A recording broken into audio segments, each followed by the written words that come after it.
The day they moved into the neighborhood felt like a fresh start.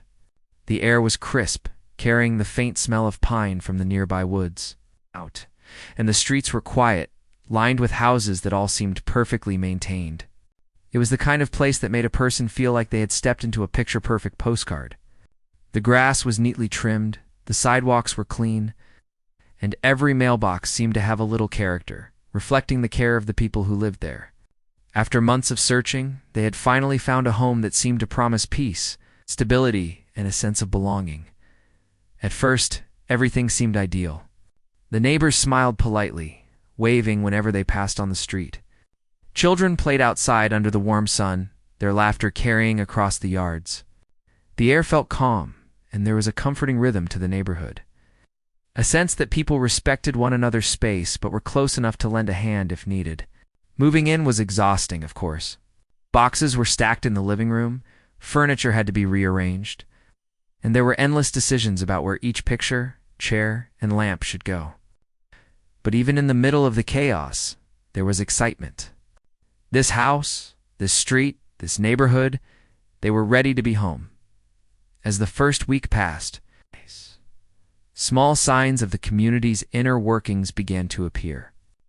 A flyer about the monthly Homeowners Association meeting arrived in the mailbox, followed by rules about parking, noise levels, and trash collection schedules. At first, these rules seemed harmless. It was normal for neighborhoods to have standards, and a sense of order could make life easier for everyone. They carefully read each page, making notes to understand what was expected. Everything seemed straightforward and honestly. Following rules did not feel like a problem. The first HOA meeting was polite and formal. Residents discussed landscaping issues, upcoming maintenance, and some neighborhood events. Everyone seemed engaged, and the atmosphere was friendly. The protagonist listened quietly, nodding along, and even asked a few questions.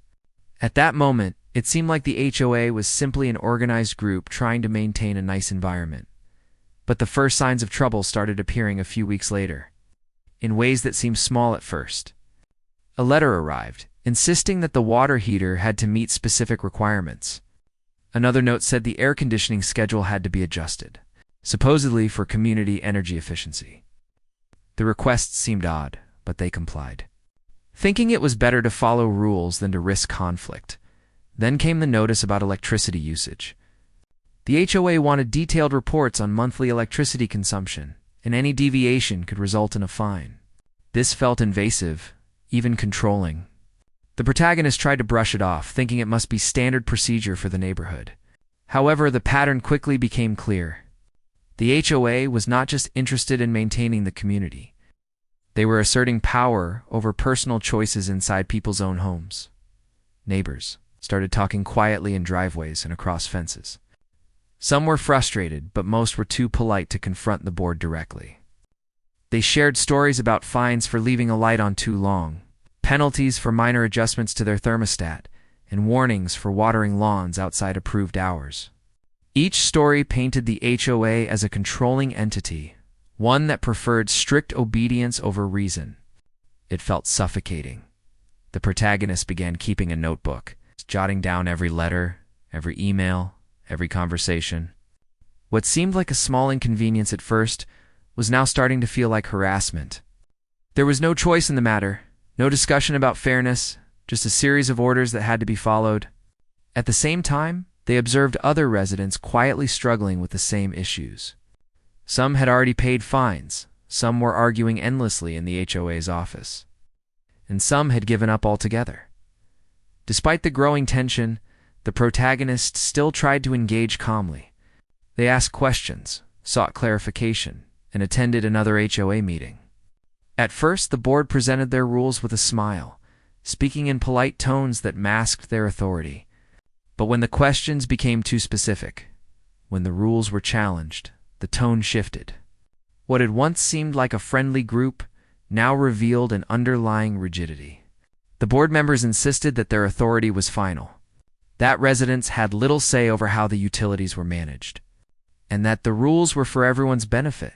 Protagonists left the meeting feeling frustrated and uneasy. It wasn't just about water schedules or electricity reports, it was the principle. They realized that their personal freedom inside their own home was being restricted. And worse, it was being threatened with fines and penalties. The sense of injustice was palpable, but so was the complexity of the situation. They could see that fighting the HOA without a plan could lead to months of conflict, legal fees, and community tension. Days passed and the protagonist began researching. They read local laws, homeowners' rights guides, and online forums where others shared experiences with overreaching HOAs. Slowly, a clearer picture emerged. The HOA's power was limited legally, despite their attempts to assert it over residents. Certain utility rules could be challenged, fines could be disputed, and transparency was required. The protagonist's frustration began to turn into determination. They weren't going to let a small group dictate what they could or couldn't do inside their own home. Meanwhile, subtle interactions with neighbors started building a sense of community solidarity. One neighbor, quietly dealing with the same issues, mentioned they had received warnings for leaving the garden lights on too late. Another neighbor complained about water restrictions that didn't make sense for their property. These conversations, though cautious, revealed that the HOA's approach was consistent, controlling, and in some cases, unfair. The protagonist realized that the problem was bigger than themselves. It was a structural issue affecting everyone who valued their independence and peace at home. The next HOA meeting approached, and the protagonist decided to prepare differently. They gathered notes, legal references, and questions that challenged the rules without breaking them. They weren't there to argue aggressively or to attack anyone personally. They were there to expose the inconsistencies and demand clarity. As the day arrived, there was a quiet anticipation in the air. The protagonist noticed others arriving with similar determination, and for the first time, the meeting felt less like an obligation and more like an opportunity to assert rights calmly and firmly. When the meeting began, the board presented its usual updates and reminders. Then the protagonist asked the first question, polite but direct, about the authority over utility usage. The response was defensive, dismissive even. Another board member interjected, insisting that residents simply had to follow the rules. The protagonist remained calm, citing local ordinances and asking for clarification on specific points. The tension in the room increased as other residents listened quietly. Nodding in recognition, or murmuring agreement, it became evident that the board was not used to being questioned.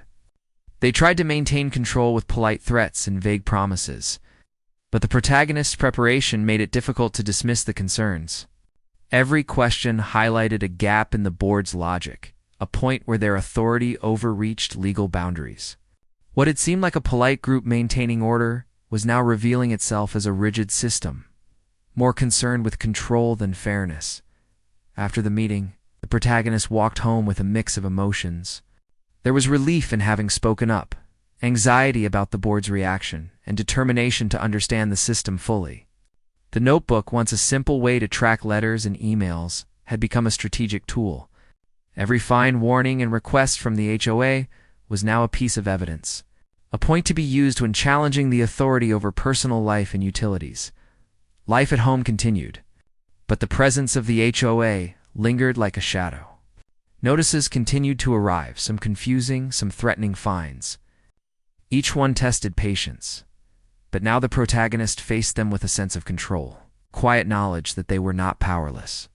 With each passing day, the resolve to fight back not through confrontation or anger, but through knowledge, strategy, and persistence grew stronger. Neighbors began to notice the protagonist's efforts, though subtly. Some shared their stories more openly, encouraged by the calm and measured approach. Others approached for advice, curious about how to protect themselves. Slowly, a quiet network of residents emerged, united not by rebellion, but by the desire for fairness and respect in their homes. It was a community forming in response to control, a shared understanding that rights mattered even in a neighborhood governed by rules. The first part of this struggle was not dramatic, not filled with dramatic confrontations or sudden revelations. It was slow, steady, and human. It was the creeping realization that a group of people, elected or appointed, could exert control far beyond what felt reasonable. It was the moment when frustration transformed into awareness, and awareness became strategy. The protagonist had entered the neighborhood seeking peace, only to find that part of that peace included learning how to navigate bureaucracy, assert rights, and quietly stand up for oneself. And in that quiet determination lay the beginning of change. The HOA may have tried to control, but the protagonist was learning to respond not with anger, but with clarity, preparation, and a deep understanding of what fairness truly meant. This was the first step in a longer journey that would require patience, courage, and the willingness to challenge authority, not with hostility, but with intelligence and persistence. The stage was set. The neighborhood seemed peaceful, the lawns still neat, the streets still quiet, but behind closed doors, a quiet battle had begun. It was a battle not for rebellion, not for chaos, but for respect, fairness, and the right to live freely in a home they had chosen. The protagonist knew that the path ahead would be challenging, but there was also a sense of empowerment. Knowledge was their weapon, preparation their shield, and integrity their guide. Every notice from the HOA, every meeting attended, every conversation with a neighbor became part of a growing understanding. This was not just about water schedules, electricity usage, or heating limits. It was about asserting control over one's own life in a community that sometimes forgot that homes were meant to be safe spaces, free from undue oversight. The protagonist's journey had only just begun, but the first step, awareness, preparation, and calm resistance, was complete. They were ready. And little did the HOA know, the person they thought they controlled was already beginning to learn how to navigate the system, to stand firm, and to quietly turn the tables when the time came. After the first meeting, the protagonist realized that polite questions and careful listening alone wouldn't be enough. The HOA wasn't just enforcing rules, they were testing boundaries, seeing how far they could control the residents before anyone pushed back. At first it was subtle, almost invisible. But with every letter demanding utility reports, with every warning about minor infractions, the sense of overreach became clearer. It was no longer just about following rules. It was about personal space, autonomy, and respect. The protagonist spent hours every evening reviewing the letters, emails, and meeting notes. Each time they reread them, they noticed patterns. The rules were often vague, leaving room for interpretation that always favored the board. Notices about electricity use were written in language that sounded reasonable, but the underlying message was clear. Any deviation, no matter how small, could be punished.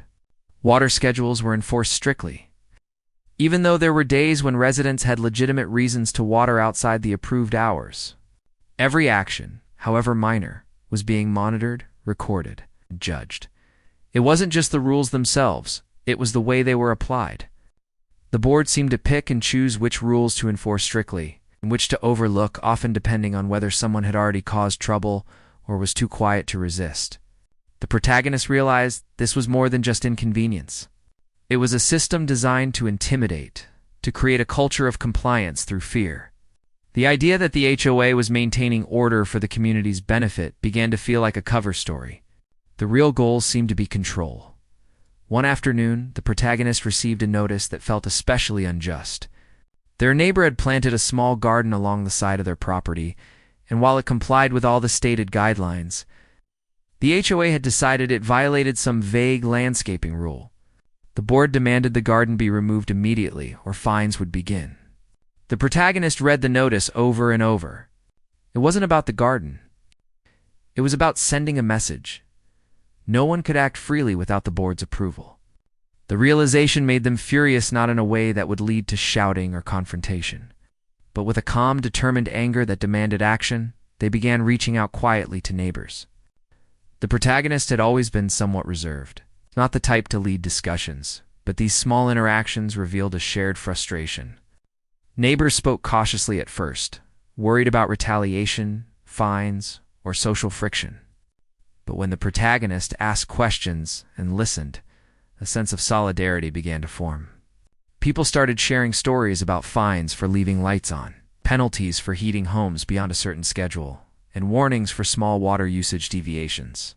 Each story, though frustrating, provided more clarity about the HOA's patterns. They weren't isolated incidents. This was systematic. Armed with this growing understanding, the protagonists began to plan. They realized that fighting blindly would lead to frustration and wasted time. Instead, they needed knowledge, strategy, and evidence.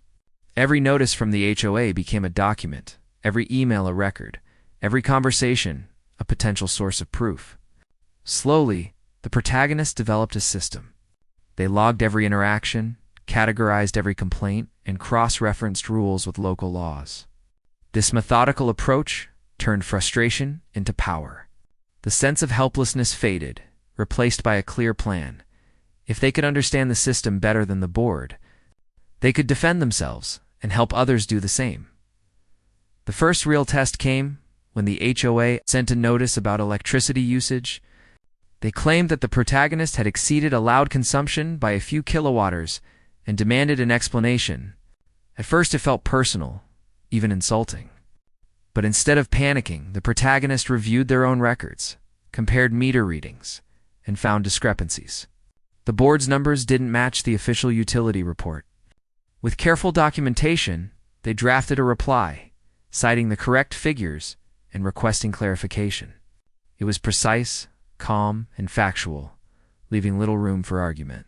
For the first time, the HOA's authority was challenged directly, but without aggression, simply with evidence.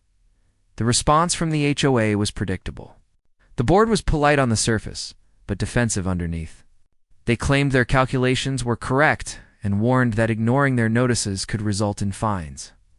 But because the protagonist had prepared carefully, they could respond again, pointing out the inconsistencies and demanding verification. The process was slow and frustrating, but each step strengthened the protagonist's understanding and confidence. They began to see a pattern. The HOA relied on intimidation and assumed compliance. But when confronted with facts and documentation, their power was limited. Meanwhile, neighbors started paying attention. Some had been quietly dealing with similar issues but hadn't spoken up. Watching the protagonist handle the electricity notice methodically inspired them. People began asking questions, sharing their own records, and comparing experiences. What had been a fragmented, fearful community started to develop connections. There was still tension, still caution, but also a growing sense of possibility. Change felt possible if people acted together and relied on facts rather than fear. At the same time, the protagonist studied the HOA's infrastructure. It became clear that the board relied heavily on automated systems for water management, energy monitoring, and communal facilities. These systems were efficient but not foolproof. Small gaps, overlooked details.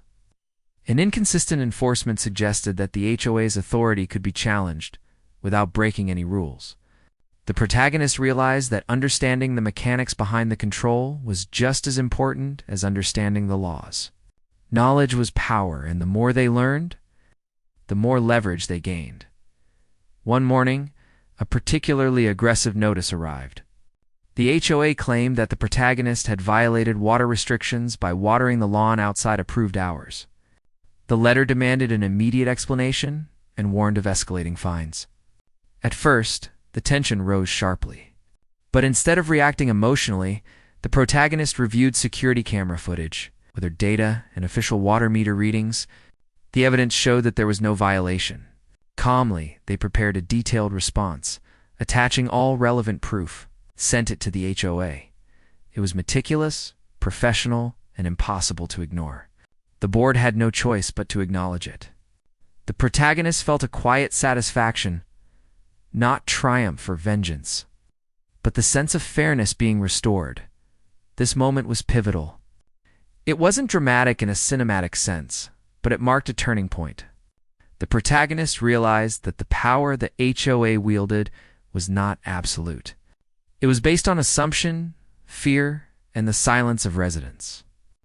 When confronted with clarity, organization, and truth, the intimidation faltered.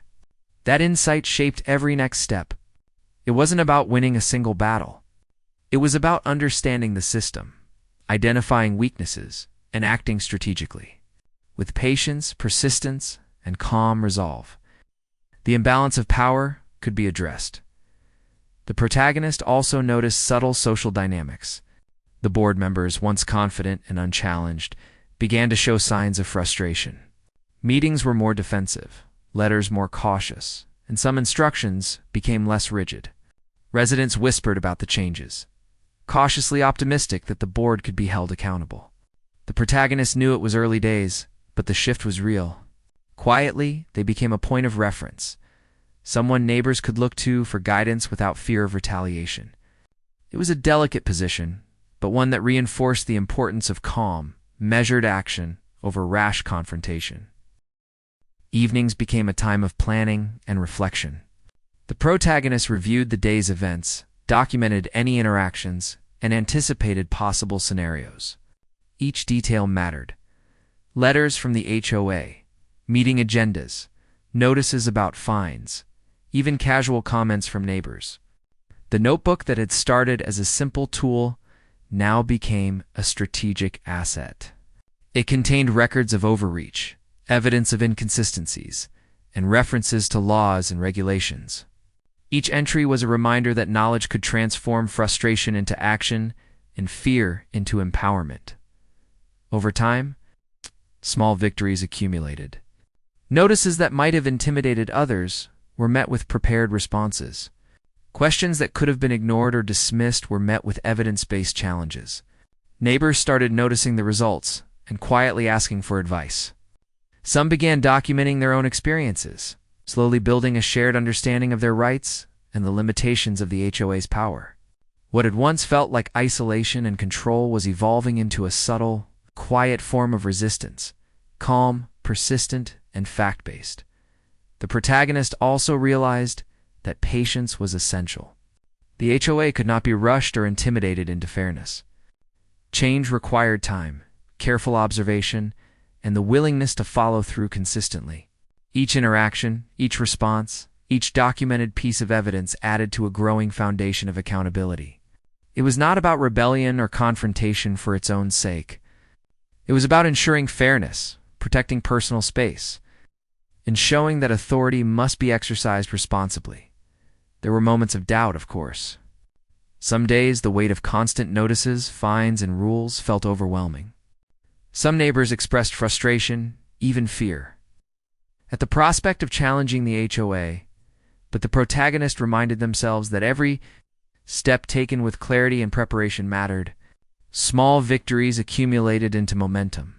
Each correct response, each documented proof, each supportive conversation with a neighbor reinforced the sense that the situation could be changed. By the end of this period, the protagonist had transformed.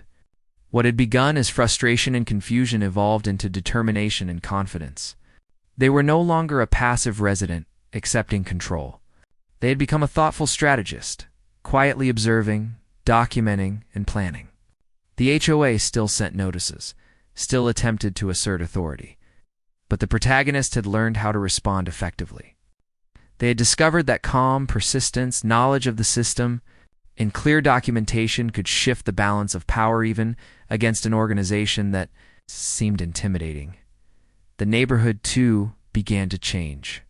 While still cautious, neighbors noticed the protagonist's example and quietly started to adopt similar strategies. A sense of solidarity emerged, subtle but real. Conversations about the rules, letters, and fines became less fearful, more analytical. People started to share experiences and strategies, building a quiet network of residents who understood their rights and the limitations of the HOA's authority. The community was still governed by rules, but the culture of fear was beginning to fade. The protagonist reflected on everything they had learned. The experience was exhausting and stressful at times, but it was also empowering. They had discovered that authority is not absolute, that preparation and knowledge matter, and that one person can make a difference in a seemingly rigid system. The journey was far from over, but the foundations had been laid. Every notice, every meeting, every conversation became part of a larger strategy, a roadmap toward fairness and autonomy. Looking ahead, the protagonist knew that the next steps would require careful planning. The HOA would not stop its attempts at control, and some residents would remain fearful. But with evidence, patience, and calm determination, the imbalance of power could continue to shift. The protagonist had learned a vital lesson. True influence comes not from anger or confrontation, but from clarity, preparation, and persistence. By understanding the system, documenting every interaction, and supporting others quietly, it was possible to challenge even the most overreaching authority. In this quiet, calculated way, the protagonist began to turn the situation around. The HOA might still try to control, but the residents were starting to understand that compliance was not the only option. Facts, documentation, and thoughtful responses mattered. Knowledge was power, patience was strength, and persistence was the key.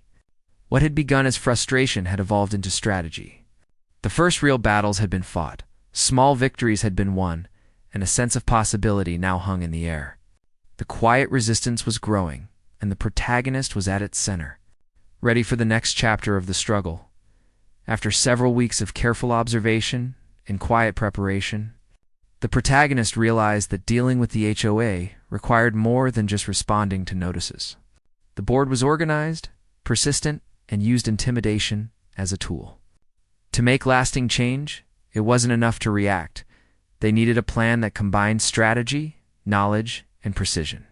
This was not about confrontation for its own sake, but about creating a way to reclaim control while remaining completely within the law. It all began one quiet evening while reviewing the records of the HOA's utility systems. They noticed patterns that most residents would not have seen. The water meters for communal areas, irrigation systems, and the electricity monitoring system all relied on automated schedules and outdated software. It was efficient for the board, but also left gaps. Small discrepancies, overlooked details, and human errors had created opportunities. If approached carefully, these gaps could be used to ensure fairness and prevent the HOA from overstepping. It was not about exploiting the system, but understanding it thoroughly. The protagonist started by mapping out the systems. They made notes on how electricity usage was monitored in both personal homes and common areas, how water was distributed and measured, and how the board communicated about fines. They reviewed previous notices sent to themselves and neighbors, identifying inconsistencies and ambiguous rules. Each observation added to a growing understanding of how the HOA operated. By studying the system carefully, the protagonist could anticipate the board's moves and respond effectively before problems escalated. Meanwhile, the protagonist quietly gathered information from neighbors. Some had been intimidated for years and were reluctant to speak. Others were frustrated, but lacked confidence in dealing with the HOA. By listening, the protagonist began to understand the depth of the problem. The board's overreach affected everyone, but fear had kept most people silent.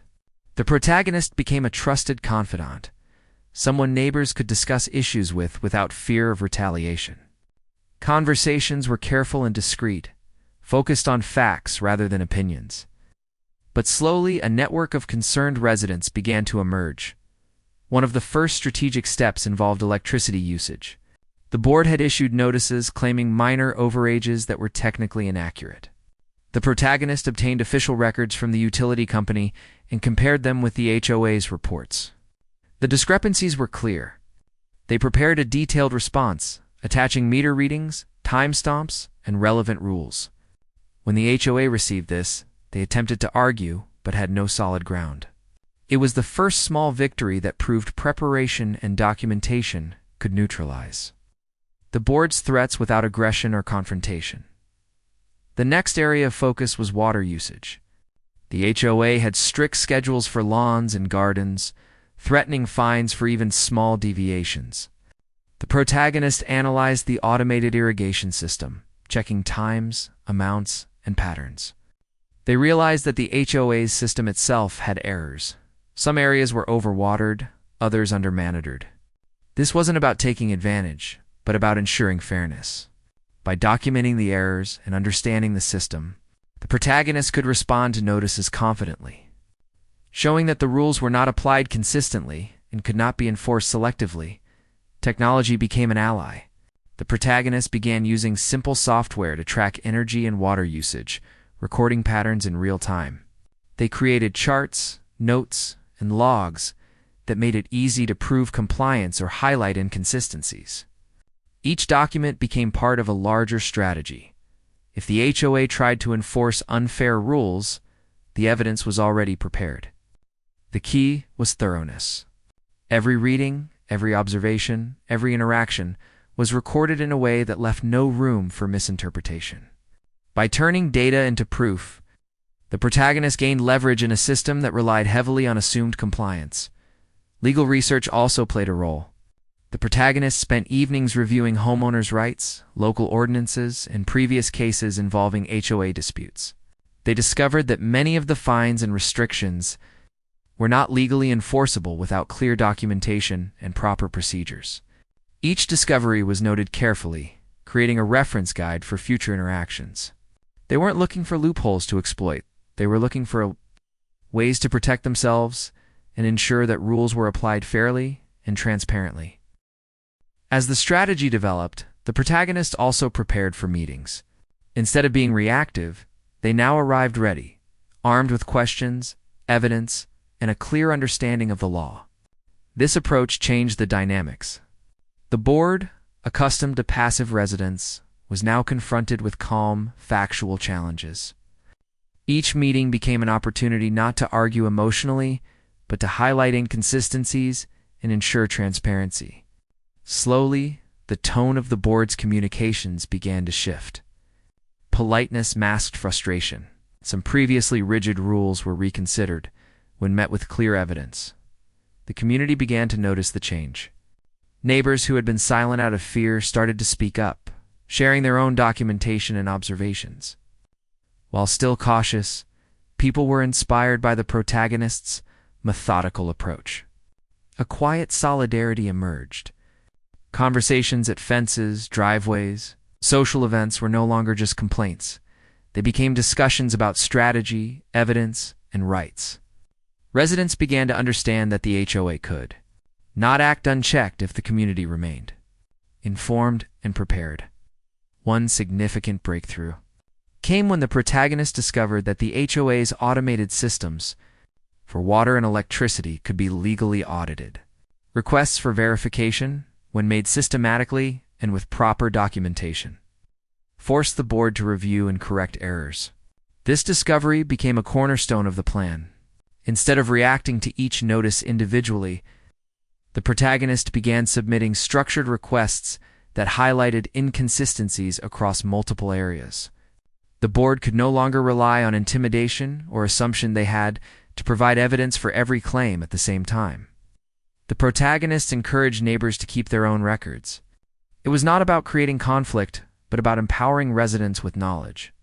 Families who had accepted fines without question now had a way to protect themselves. Gardens could remain watered properly. Electricity bills could be monitored accurately. And the fear of arbitrary punishment began to diminish. The HOA's control, while still present, was becoming more limited as residents became more informed and assertive. The protagonist also learned the importance of timing. Some meetings or letters from the HOA were designed to pressure residents into quick compliance.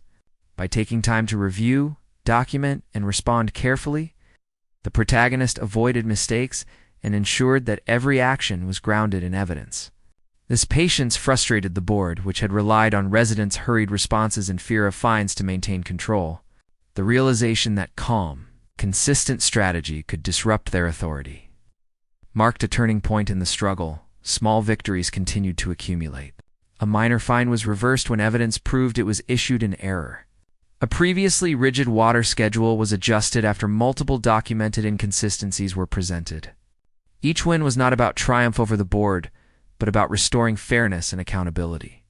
The neighborhood began to feel subtly different. Residents who had been silent started to share tips and strategies, creating a community of informed individuals rather than passive followers. The protagonist's leadership, quiet and methodical, became a guiding example. Yet the protagonist remained careful. The board could still attempt retaliation or escalate minor issues if provoked. Every step was calculated to avoid unnecessary conflict while still asserting rights. Meetings were attended with preparation. Emails were crafted with precision. And every notice was treated as an opportunity to enforce fairness. The strategy was not about aggression, it was about consistency, knowledge, and persistence. Each action was designed to protect personal autonomy and challenge. Overreach without breaking rules or creating hostility. Technology, documentation, legal research, and community coordination formed the core of the plan. But equally important was mindset. The protagonist had learned that confidence, calmness, and clarity were as powerful as evidence. Emotional reactions could be used against residents, but measured. Informed responses forced the board to address facts rather than fear. Over time, this approach not only protected the protagonist, but inspired neighbors to adopt the same methodical, fact-based strategy. By the end of this phase, the protagonist had transformed the dynamic entirely. What had begun as frustration and fear evolved into quiet empowerment. The HOA was still present, still issuing notices, still enforcing rules, but their assumed power had been challenged. Residents were more informed, more confident, and more prepared to protect their rights. Meetings became arenas for clarity rather than intimidation. Letters were met with documentation rather than panic. The balance of influence was shifting, and the protagonist's strategic approach was at the center of that change. Looking ahead, protagonists knew the next steps would require even more careful planning. They had identified patterns, studied systems, built a network, and gained small victories, but the ultimate goal, ensuring lasting fairness and accountability, was still ahead. The HOA's authority could be challenged more broadly. The protagonist began considering long-term strategies for systemic change. It was not about revenge or hostility. It was about creating an environment where residents could live freely, with clear rules applied consistently and fairly. Even as the weeks passed, life at home continued. Morning routines, family activities, and personal projects persisted alongside the careful monitoring of HOA actions. The protagonist balanced daily life with strategic planning, ensuring that the fight for fairness did not consume every aspect of life. It was a reminder that the struggle was about protecting normalcy, not creating chaos. The goal was a fair and transparent community, not conflict for its own sake. Neighbors continued to approach the protagonist quietly. Some shared concerns about fines, others asked for guidance on letters or rules. Each interaction strengthened the growing network of informed residents. Slowly, fear was replaced with cautious confidence. People began to realize that the HOA's authority, while present, was not absolute. Evidence, preparation, and knowledge were tools that could protect them, and the protagonist had become a living example of that principle. By the end of this period, the protagonist had fully embraced the role of strategist and advocate. They understood the system, documented every interaction, and supported neighbors quietly but effectively. The HOA's overreach was being challenged not with anger, but with methodical, evidence-based action. Small victories accumulated, residents were becoming more informed, and the balance of power was shifting subtly but unmistakably. It was clear that the journey was far from over. The HOA could still attempt to regain control. New challenges would arise, and some residents would remain cautious or fearful. But the foundation had been laid. Knowledge, preparation, community coordination, and calm persistence had proven effective. The protagonist had transformed frustration into strategy, fear into empowerment, and confusion into clarity. They had discovered that lasting change did not come from confrontation alone, but from careful, consistent, and thoughtful action. The stage was set for the next phase of the struggle.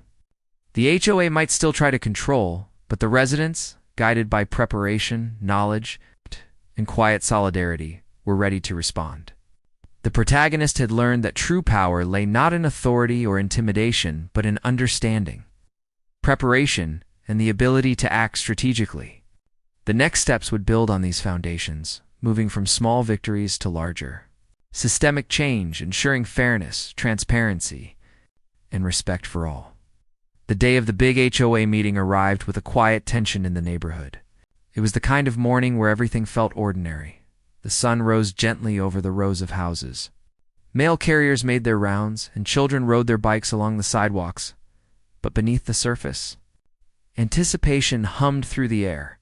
The protagonist had spent weeks preparing for this moment, gathering evidence, organizing notes, and coordinating quietly with neighbors. This meeting was not just another formality. It was the moment to put strategy into action and confront the overreach that had been controlling their lives and the lives of so many others. The community center was almost full when the protagonist arrived. Neighbors whispered greetings, exchanging brief smiles and nods. Many had been silent for years, intimidated by fines, letters, and the constant reminders that the HOA's authority was final. But today, there was a shared sense of purpose, subtle energy that came from knowing that the board would be met with clarity, preparation, and collective awareness. People brought documentation, notes, and questions. Some carried copies of utility bills, water reports. In previous notices from the HOA, the air felt different from past meetings, not polite tension, but quiet determination. The board began the meeting as usual, reviewing agendas, maintenance schedules, and minor updates. Their tone was calm, but the protagonist could sense the subtle tension as they spoke. The board members were used to passive compliance, to residents who accepted fines and warnings without question. They were not used to facing a well-prepared, organized, and confident group that could speak clearly and calmly about inconsistencies, legal requirements, and factual evidence. The room was quiet but charged, with every eye on the unfolding scene. When the board finished the standard updates, the protagonist stood up. Calmly, they addressed the group, thanking the board for the meeting but immediately shifting the focus to the utility rules and enforcement. The voice was steady, clear, and measured, emphasizing facts rather than emotion. They referenced specific notices, citing dates, meter readings, and discrepancies. Every point was supported with evidence charts, official utility reports, and photographic records. The board attempted to respond, but it quickly became clear that their authority could not override facts. Neighbors watched in quiet awe as the protagonist methodically presented each point. Fines that had seemed arbitrary were explained and documented. Water and electricity restrictions that had been enforced inconsistently were laid out clearly, while showing patterns of overreach and selective enforcement. Each slide, note, and reference left the board with little room to maneuver. It was not confrontation in the sense of shouting or personal attacks. It was precise, calm, and undeniable clarity. The rules were being held to a standard, and the HOA could no longer act unchecked. The first challenge came when a board member tried to dismiss a point about electricity usage, claiming the calculations were correct. The protagonist responded calmly, showing a side-by-side comparison of the board's numbers and the official utility company records. Each discrepancy was highlighted with timestamps and verified readings. The room remained quiet, the tension growing as it became impossible for the board to deny the evidence. What had once been assumed authority was now being tested against facts. The board's calm demeanor faltered, replaced with visible frustration.